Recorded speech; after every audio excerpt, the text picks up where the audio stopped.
M'dzina la Atate ndi la Mwana ndi la Mzimu Woyera. Amen. Tikulandireni pano patiyankhuleni Ambuye lero pa 11 December 2023 lomwe ndi Lolemba mu nyengo ino ya Adventi la Mulungu lachiwiri mu nyengo ya Adventi. Pa tsiku la lero tikufuna kusinkhasinkha mawu a Mulungu amene akuchokera mawu oyamba mu buku la Yesaya mutu 35 kuyambira ndi 1 mpaka ndi 10. Amene akutiwerengera mawu oyamba ndi Mayi Priska Chikwesere, administrator a gulu la tiyankhuleni Ambuye kuchokera ku Kagwa Woyera Parish mu Archdiocese ya Lilongwe. Ndipo uthenga wabwino kuchokera mu uthenga wa Luka mutu 5 kuyambira ndi 17 kulekeza ndi ya 26. Amene akutiwerengera mawu a mthenga wabwino komanso kutigawira mawu ndi Reverend Father Gift Selemani kuchokera ku Bembeke Cathedral mu Diocese ya Dedza. Tiyeni lelonso monga mwa masiku onse tikhale limodzi. Mawu a m'buku loyera. Mawu a m'buku la mneneri Yesaya.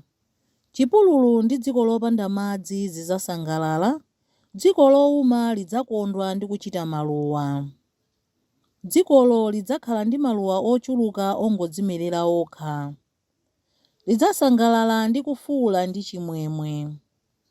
Lidzakhala ndi ulemerero wonga wa mapiri a ku Lebanoni, maonekedwe ake adzakhala okongola ngati a ku Karimeli ndi Saroni.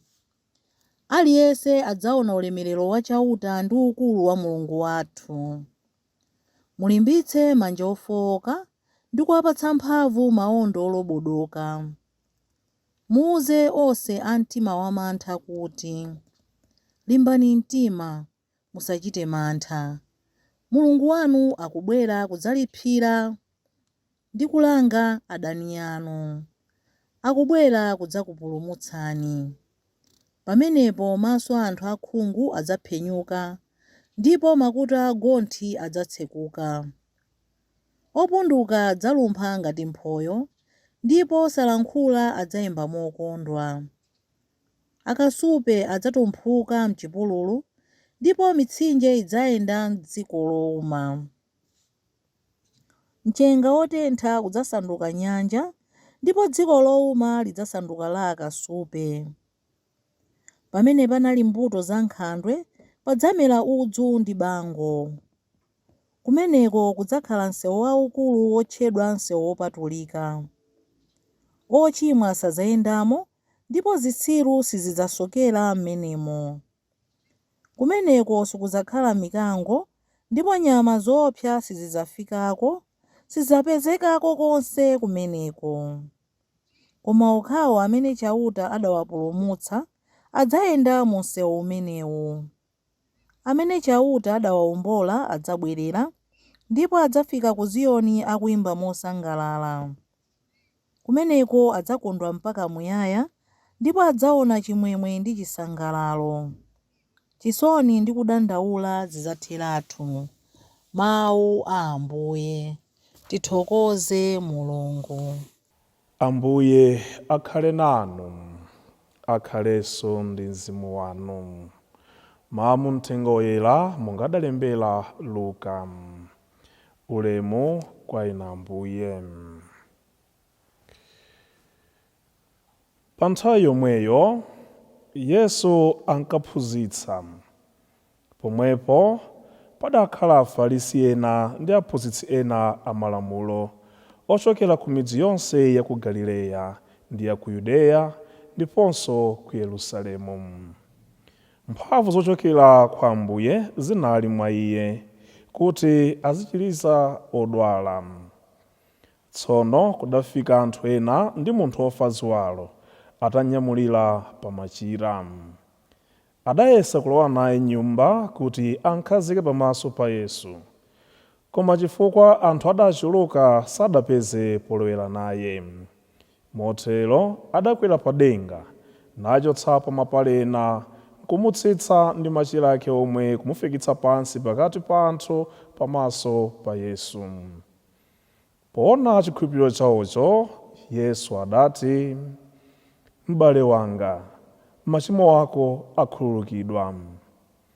Apo aphunzitsi malamulo ndi Afarisi aja adayamba kudzifunsa mu mtima mwawo kuti, ndaninso kodi amene akunyoza Mulungu mwachipongweyu? Ndani angakhululukire machimo?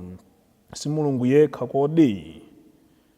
Yesu adadziwa maganizo awo, ndiye adawafunsa kuti, bwanji mukuganiza zimenezo mu mtima mwanu? Chapafupi kuposa mchiti kunena kuti machimo ako akhululukidwa, kapena kunena kuti dzuka yamba kuyenda. Koma kuti mudziwe kuti Mwana wa Munthu ali nazo mphamvu pansi pano zokhululukira machimo, onani. Pamenepo adawuza ofatsidwa uja kuti, iwe ndikuti dzuka, tenga machira ako uzipita kumudzi. Pomwepo odwalayo adatsukadi, onse akupenya, ndipo adatenga machira aja amene adagonapo namapita kwawo akutamanda Mulungu. Anthu onse aja adazizwa kwambiri nayamba kutamanda Mulungu. Adagwidwa ndi mantha nati, taona zodabwitsa lero. Mthenga wa Ambuye. Ulemu kwa inu Ambuye Yesu Khristu. Lero ndi Lolemba, mu nyengo imeneyi ya Advent, la Mulungu lachiwiri la Advent. Ndipo monga tinawunikiridwa dzulo la Mulungu, timawuzidwa kuti ndi la Mulungu la chikhulupiriro. Ndipo pokhala la Mulungu la chikhulupiriro, tikuyenda ndi munthu onena kuti kuchokera ku banja la Jese kudzabwera mpulumutsi amene akutibweretsera mtendere. Ndiye ndi mutu omwewo chikhulupiriro komanso kulingalira za kubwera kwa mpulumutsi zimene tikhale tikusinkhasinkha Mulungu onsewu kuti kodi akubweretsa ziti ndipo kuli zotani patsogolo pano maka kubwera kwa Yesu Khristu. Komanso tibwerere mbuyo pang'ono pamene timakhala tikusinkhasinkha kuti paja nyengo ino ya Advent ili magawo awiri. Masabato oyambirira awiri awa tikukhala tikusinkhasinkha za umoyo wina ukatha umoyo uno, imfa yathu, umoyo osatha umene tikuyembekeza kutsogoloko.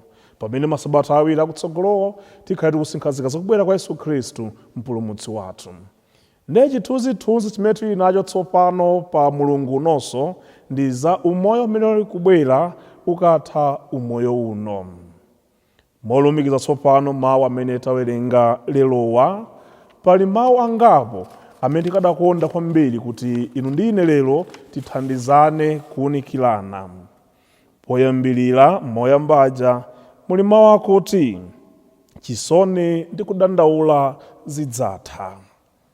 Ndipo muthenga muja takumana tsopano ndi Afarisi amene kwambiri angubwera kudzaonerera kapena kuti adzamutape wina mkamwa. Ndipo tikumana ndi Yesu Khristu tsopano ameneno kwa iye akugwira ntchito yakuchiritsa munthu ofa ziwalo. Ndimafuna kuyambirira kwambiri kuti titalingalira molumikizana mawu oyambaja munthu amene alibe kanthu kena kalikonse koma akulingalira zakukhala ndi kanthu. Munthu amene alibe koma akulingalira atakhala ndi chinthu china chake, kodi amalingalira zotani munthu ameneyo? Poyamba, munthu amene akuyesa kukhala ndi mphatso ya mwana koma mphatso ya mwanayo alibe, akulingalira atapeza mphatso ngati imeneja, kodi muganiza kuti amalingalira zotani? Nzachidziwikire adzalingalira za mmene angasamalire bwino mwana ameneyo, mmene angamvekere mwana ameneyo, tizovala tooneka bwino, tolembedwa mayina osiyanasiyana otchuka masiku ano.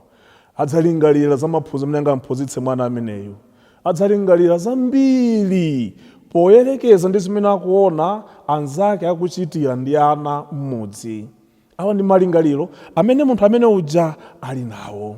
Nditakhala ndi mwana ine, koma ndidzamchenetsa motere, ndidzamveka motere, ndipo ndidzasamala motere, ndidzamphunzitsanso motere.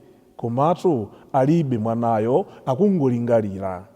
Munthu amene ali nkudwala, wagona pa bedi masiku ndi zaka ndi masabata, kodi amalingaliranji munthu amene uja?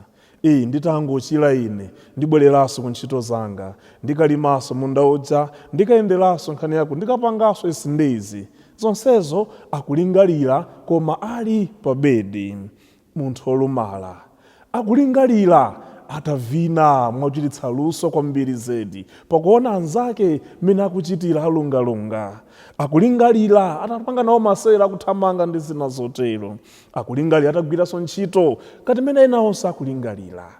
Awa ndi malingaliro amene munthuyo ali nawo mu mtima mwake, koma alibe zinthu zimenezo.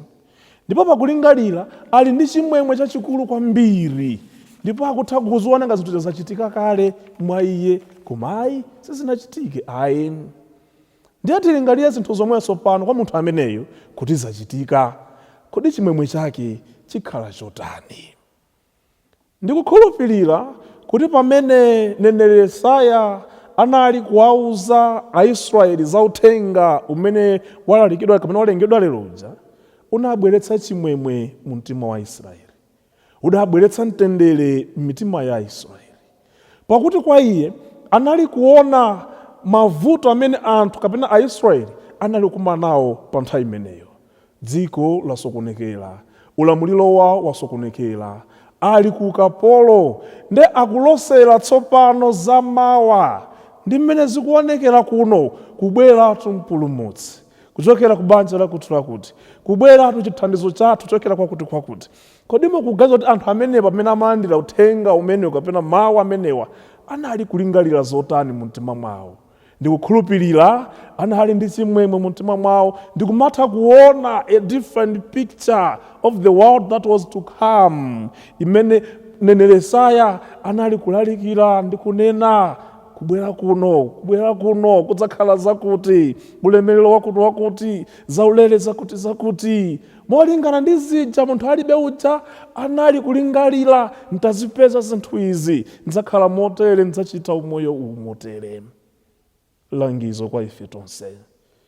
Ndimafuna kwambiri kuti ngati ife Khristu, potengera zimene mneneri Yesaya ali kuchita lero, titaphunzirapo phunziro lalikulu kwambiri. Kuti angakhale zinthu zina moyo wathu sakuyenda bwino lomwe, tamabweretsanipo chiyembekezo, tamabweretsanipo chikhulupiriro. Angakhale kuti dziko lathu sikuti lili bwino lomwe, china chilichonse pano zavuta, musapheso kachikhulupiriro kochepa kamene anthu ena ali nako. Alipo anthu amene akungosowekera mawu athu achilimbikitso kuti athe kuonanso dziko mwina. Alipo anthu amene akungosowekera ulangizi wathu kapena upangiri wathu kuti athe kulionanso banja lawo mwina. Alipo anthu amene akungosowekera inu ndine kuti tithe kuwaonanso mbali ina ya moyo kusiyana ndi imene akumana nayo lero. Mukapita ku chipatala kwayendera odwala, ndikuti mumapereka mawu achilimbikitso. Mukadzapita chipatala kukanena kuti koma ndemwe atatu, moti mufika, munthu amene uja mwapha. Nzachidziwikire amwalira ndithu munthu ameneyo. Tikapita chipatala kuja timakamulimbitsa mtima, koma ndemwe kuoneka bwinotu, hayi zili bwino. Angakhale pansi pa mtima muzoti apa ndendi kunama, koma hayi zili bwino. Mawu amene mwamupatsaja munthu uja amampatsa chilimbikitso to fight on, and amalimbikira kena kupeza kuti munthu uja wachira. Alipo anthu amene angosokonekera pang'ono, akusowekera inu ndine titathandiza ndi kuwalangiza moyenera kuti athe kubwereranso bwino lomwe. Tisakhale ngati Afarisi amene nthawi yonse timankhala ndi chidwi kuti tithe kuona zolephera ndipo timalizitse chinthu china. Ambuye Mulungu monga Khristu akuchita pa tsiku la lero, akutipatsa the brighter side ya masautso kapena mavuto amene anthu ife timakumana nawo. Tipempha Ambuye Mulungu kuti ife tonse atipatse mtima umenewu wakukonzanso zinthu ndi kubweretsanso chiyembekezo, angakhale zinthu zikuona ngati zikungazivutiravutira, kubweretsanso moyo angakhale pamene pakuoneka ngati pali masautso akulu. Ndipo kwa ife tonse amene tikudutsa m'mavuto osiyanasiyana, tisamakhumudwe ndi maganizo kapena zoyankhula zobweza mbuyo za anthu ena. Tikhulupirira Mulungu amene nthawi yonse adzakhala nafe kutithandizira nthawi za moyo wathu. Mulungu wamphamvu zonse aonjezere chikhulupiriro chathu moyo wathu, komanso kulimba mtima pa nyengo zonse zimakhala kumana nazo moyo wathu. Yemweyo abweretse mtendere mwa ife tonse. Amen.